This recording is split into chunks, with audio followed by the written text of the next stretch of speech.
नमस्कार, मैं हूं आपके साथ गौरव राजेंद्र और आपको सीधे लिए चलते हैं झारखंड विधानसभा, जहां पर जो है सदन की कार्यवाही, विधानसभा की कार्यवाही जारी है, जहां पर सीएम संबोधन कर रहे हैं। यहाँ के छात्रों को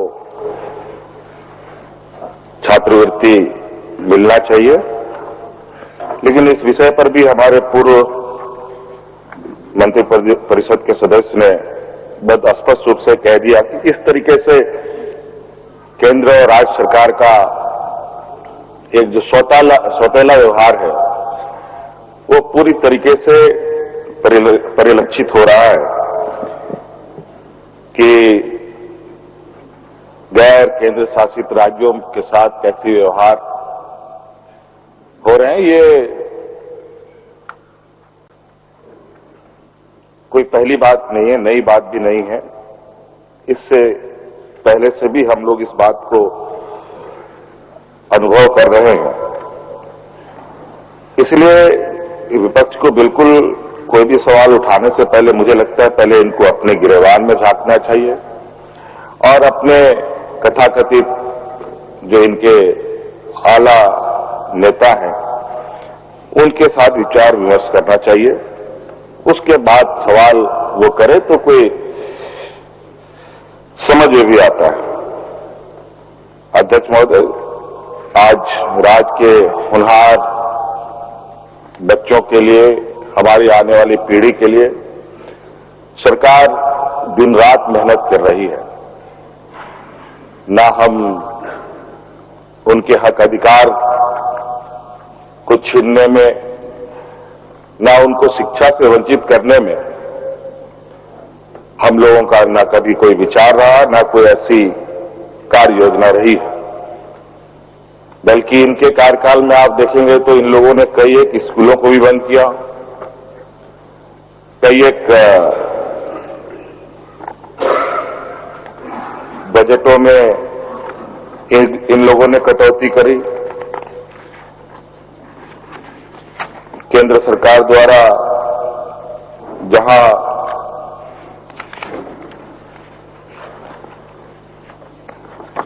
देश के आदिवासी, दलित, पिछड़े समूह के लोग जहां सबसे अधिक लाभ ले पाते,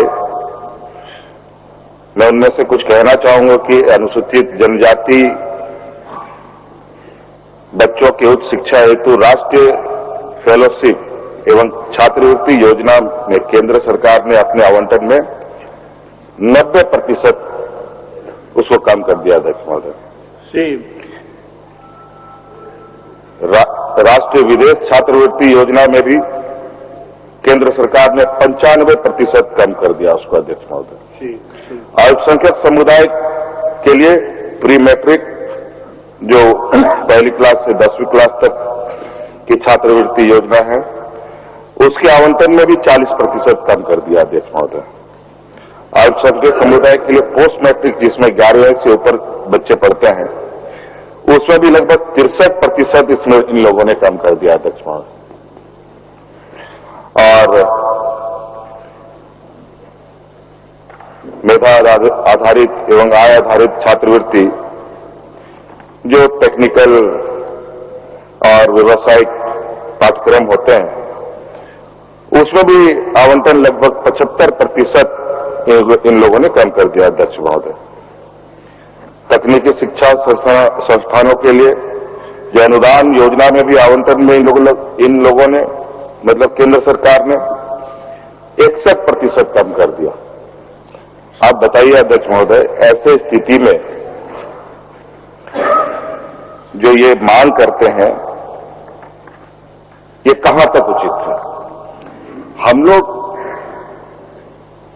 छात्रों के छात्रवृत्ति घटाने वाले लोग नहीं, बल्कि हम लोग उनके छात्रवृत्ति को बढ़ाने वाले लोग हैं। आप देख रहे हैं फॉरेन स्कॉलरशिप झारखंड सरकार की तरफ से चलता है। आप देख रहे हैं अध्यक्ष महोदय, गुरुजी क्रेडिट कार्ड के माध्यम से 15 लाख रुपए तक का बैंकों से आर्थिक सहायता मात्र 4% के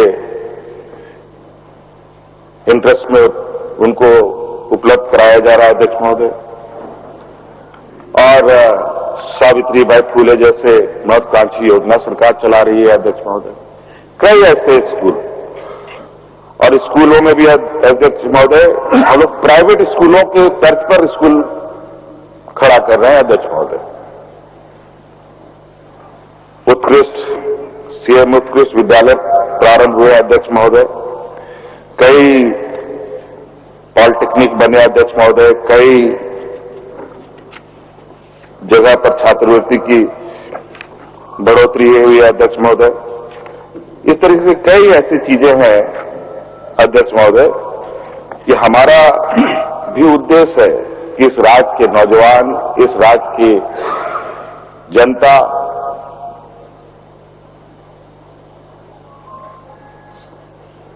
गांव से लेकर शहर तक शिक्षित हो, ताकि वो समाज में अपने आप को मजबूती से खड़ा कर सके और अपनी आने वाली पीढ़ी को बेहतर कर सके। अध्यक्ष महोदय,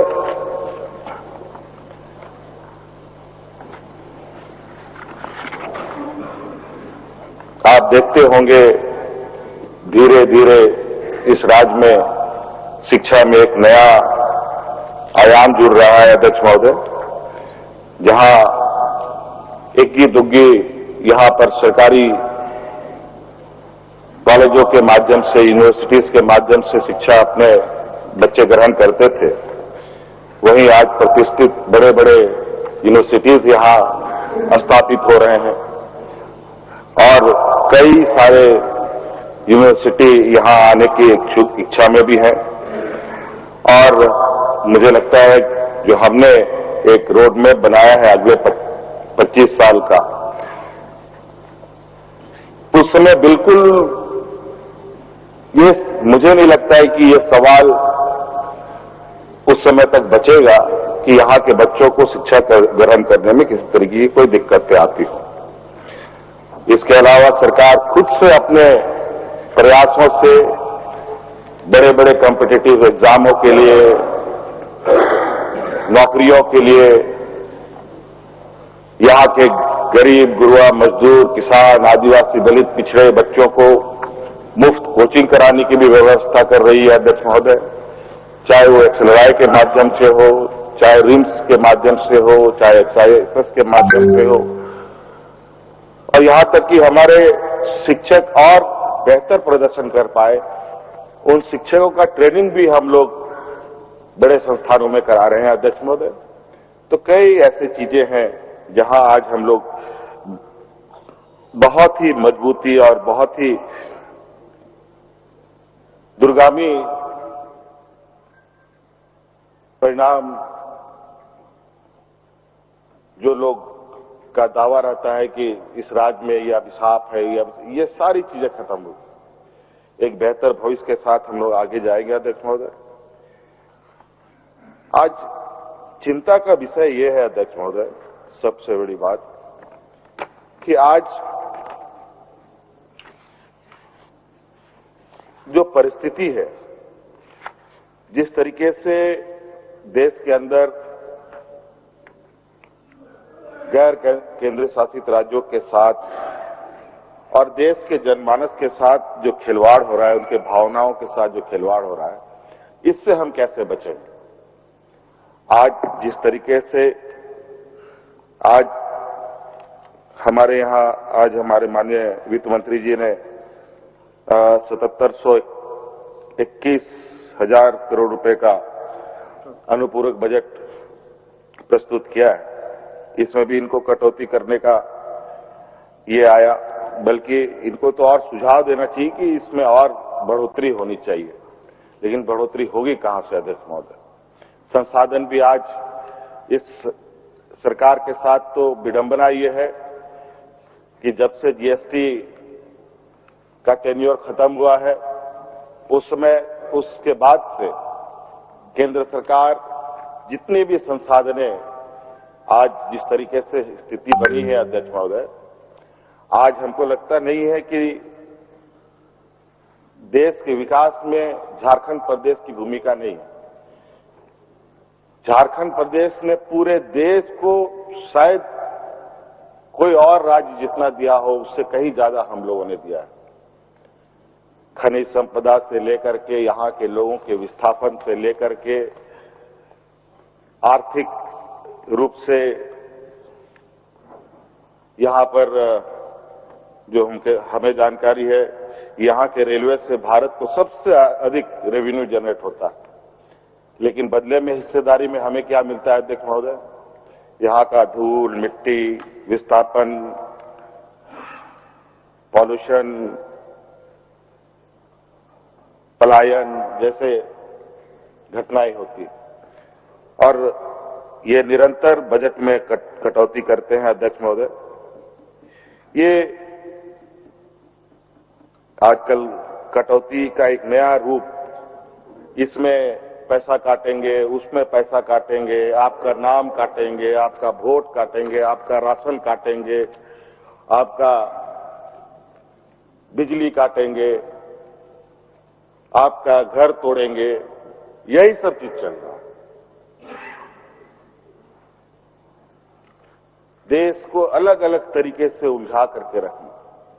अभी कल परसों ही अभी सदन लोकसभा का चल रहा है, बहस क्या चीज पर हो रही है अध्यक्ष महोदय? राष्ट्रगान का, एक वंदे मातरम राष्ट्रगान। और अध्यक्ष महोदय, इस बहस से कितने लोगों की गरीबी खत्म हो गई? इस बात से कितने रोजगार सृजन हुए अध्यक्ष महोदय? ये लोग तो वो हैं अध्यक्ष महोदय जो गरीब बच्चे या कोई भी बच्चा हो उसके मुंह से उसका निवाला छीन करके पत्थरों को समर्पित कर दे।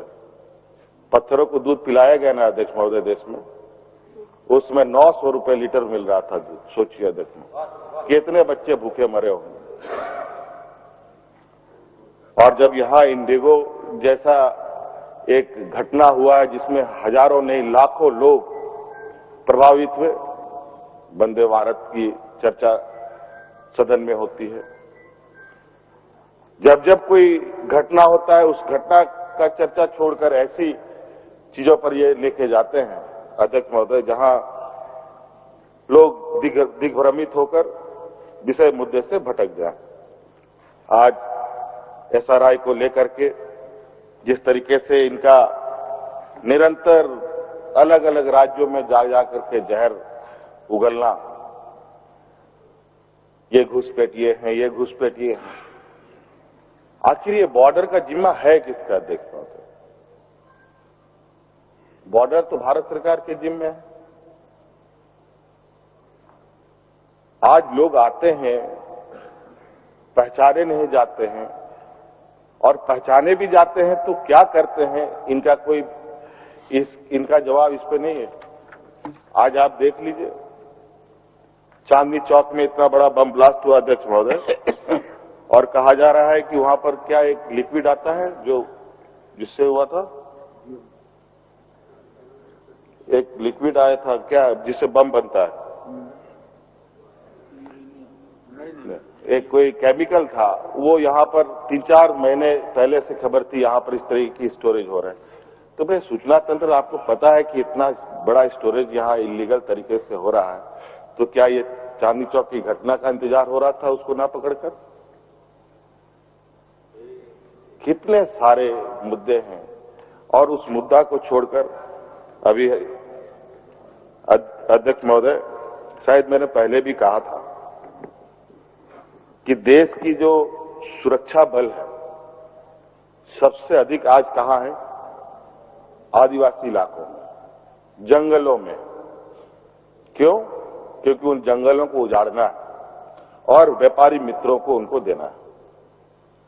आज पूरे देश में अलग अलग जगहों से घटनाएं आ रही है अध्यक्ष महोदय, चाहे वो राजस्थान से हो, चाहे मध्य प्रदेश हो, चाहे छत्तीसगढ़ से हो, अलग अलग जगहों पर आदिवासी, दलित, पिछड़ा, जो गांव, सुदूर ग्रामीण क्षेत्रों में रहने वाले लोग, जो जंगलों में रहने वाले लोग, उनको निरंतर उजाड़ने का नीति बनाया जा रहा है और लोग आक्रोशित हो रहे हैं। आज बॉर्डर पे कम और देश के अंदर में युद्ध चल रहा है। देखो क्या देश सुरक्षित होगा? देखो तो महंगाई को लेकर कोई चर्चा नहीं। आज महंगाई इस कदर बढ़ रही है कि कुछ भी चर्चा करो तो उसका कोई नतीजा न निकलने वाला। आर्थिक रूप से देश की स्थिति ये हालत है कि आज गरीब गुरुआ तो जन्म ही लिया है इस तरीके से कि वो कभी इस बात को सोच भी नहीं सकता, लेकिन जो सोचने की क्षमता भी रखता है वो भी कल को एक ऐसे स्थिति में पहुंच जाएगा जहां उसकी स्थिति उस गरीब से भी बहुत बदतर होगी जो गरीब रहा होगा। पहले हम लोग को ने सुना ये लोग हवाई चप्पल वालों को हवाई जहाज में चढ़ाने वाले थे। ये तो हुआ नहीं अध्यक्ष महोदय, लेकिन ये जरूर है जो इंडिगो की घटना घटी है, जो 40,000 50,000 रुपए में टिकट मिल रहा है, जो अभी हवाई जहाज में चढ़ रहे हैं अध्यक्ष महोदय, उसको हवाई चप्पल जरूर पहनवा देंगे ये लोग अध्यक्ष। ये बहुत जल्द देखने को मिलेगा। एयरपोर्ट में लाशें सड़ने लग गई अध्यक्ष महोदय, कोई पूछने वाला नहीं। दूल्हा नहीं पहुंच पाया शादी में तो कहीं दुल्हन नहीं पहुंच पाई शादी में। इतने बीमार, इतने इलाज वाले लोग किस स्थिति में रहे होंगे। अब इनके कालखंड को देखेंगे अध्यक्ष महोदय, ये इन पर इन सब घटनाओं का कोई असर भी नहीं है कि अगर उनके विगत 2014 से लेकर आज तक के कार्यकाल को देखें तो पता चलेगा अध्यक्ष महोदय, कभी मंदिर में कोई घटना, कभी मस्जिद में कोई घटना, कभी कोई रेल दुर्घटना, कभी हवाई जहाज दुर्घटना, कई ऐसी घटना घटे हैं अध्यक्ष महोदय, और निरंतर ये घटना बढ़ रही है जहां एक नहीं, दो नहीं, लाखों की संख्या में लोग मर रहे हैं। ना जाने किस नक्षत्र में इन लोगों ने सत्ता संभाला है अध्यक्ष महोदय। गरीबी खत्म करने के नाम पर लगता है कि इस देश के पूरे नागरिक को ही खत्म कर देने की एक मिशन से चल पड़ी है। अभी हाल फिलहाल में ही अध्यक्ष महोदय,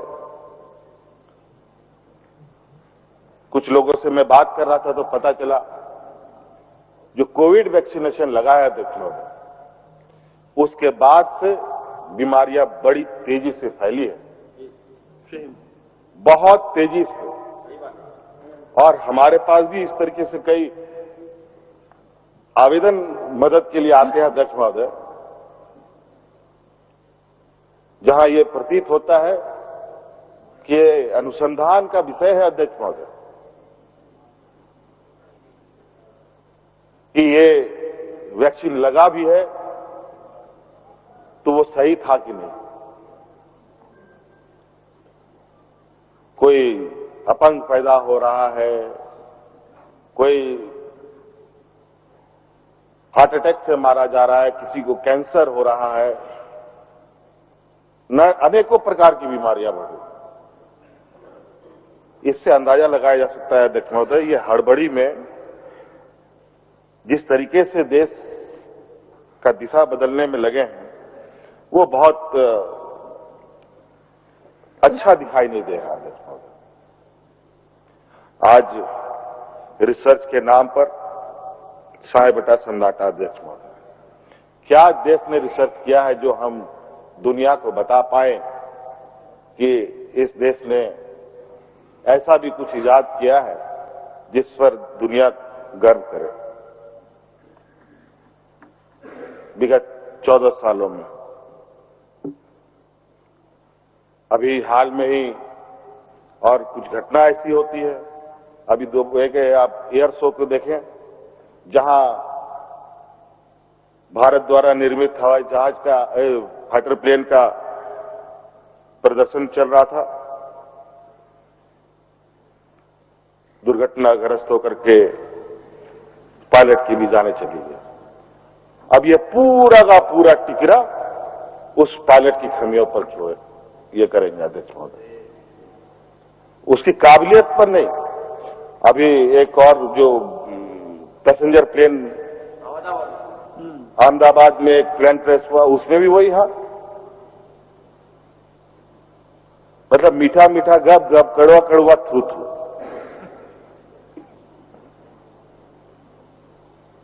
किसी आर्मी के रिटायर्ड चीफ का एक मैं सुन रहा था कि इस घटना का जिम्मेवार तो विशुद्ध रूप से बनाने वाली कंपनी का है जो भारत में बनाती है।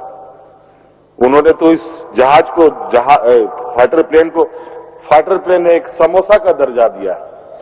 समोसा कभी उड़ता है? ये लोग ऐसे ही हैं अध्यक्ष महोदय, कभी हाथी उड़ाएंगे, कभी समोसा उड़ाएंगे और नतीजा ये होगा अध्यक्ष। और देश के सेनाओं के नाम पर भी वोट मांगेंगे। विधानसभा के पटल पर जो है आप जो है हेमंत सोरेन को सुन रहे थे, जो कि चतुर्थ शीतकालीन सत्र को संबोधित कर रहे थे। फिलहाल बुलेटिन में इतना ही। नमस्कार।